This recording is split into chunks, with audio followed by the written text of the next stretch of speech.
Today, I'm shooting portraits with Reeflex's 240mm Super Telephoto lens. First, I'm going to show you how the lens works, how it can change the look of your shots, and how I personally use it to get the best, most compelling results. Let's start with a technical demo. So I'm going to take pictures of Maya with the different lenses in the frame, keeping her in the same spot so you can see the difference. So I'm using the 1x lens on the Reeflex Pro Camera App, and I'm keeping Maya in the center of the frame using the grid lines. Now I'm using the 5x lens, so you can see I've taken a massive step back, but I'm still keeping Maya in the same place using the grid lines.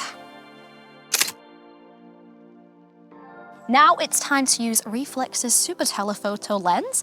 I just need to screw it onto the telephoto lens of the iPhone. And the reason I'm screwing the Super Telephoto onto the iPhone's telephoto is because it was specifically designed for it. Now, if you screw it onto the other two, it's not going to work, so good luck to you.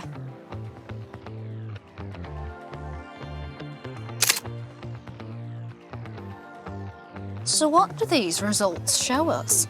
Well, if you look at the 1X, look how distorted Maya looks. She's being pulled into the center of the frame. You can see loads of the background and it looks really far away, so the focus is being taken away from Maya. The 5x looks a lot better. Maya's a lot more in proportion, the background appears a lot closer, and she's nicely framed by the arch. But the Super Telephoto takes it to the next level. This is the professional telephoto look this lens was made for. Maya's proportions are completely natural. The archway now completely frames her really beautifully, and it's nicely out of focus. So it's adding to the photo, but all of the focus is on Maya. And look how sharp and detailed the results are. None of that other stuff matters if the results aren't sharp and detailed. Now I'll show you how I like to get the most out of the Super Telephoto lens when shooting portraits. First, make sure you're far back enough for the lens to focus properly. If you're not far back enough, things may look sharp in the viewfinder, but they won't be when you inspect your results later. So use the focus distance meter in the Reeflex Pro Camera App, which is this number here. If it says 0.00, you're too close, so move back until you see the numbers going up. Next, take advantage of the Super Telephoto's narrow field of view and enhanced compression by layering your portraits. And by that, I mean shoot through something so you have a blurry foreground, a sharp subject in the middle ground, and a blurry background. This kind of shot is extremely engaging and compelling for a few reasons. First, it divides the frame up, which helps balance the image.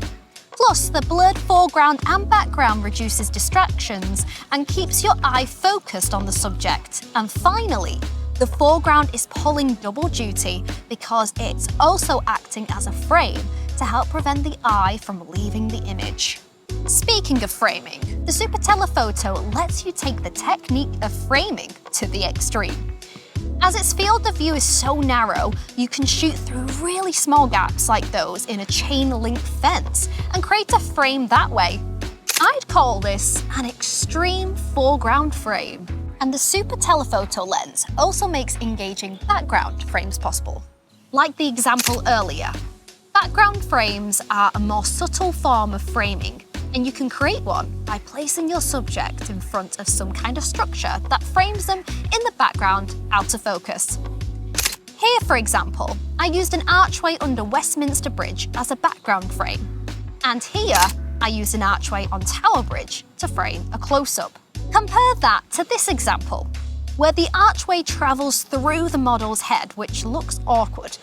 Whereas when it goes over her head and frames her, the image works a lot better because the frame helps keep the eye's attention on her. And those are my top Super Telephoto tips. For similar results yourself, subscribe to the Reeflex Pro Camera YouTube channel for more demonstrations and tutorials. So let's start with a technical demo.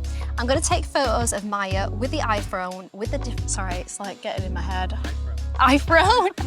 Let's go for it. Okay, we got it. You get ready? Oh, look how distorted Maya looks.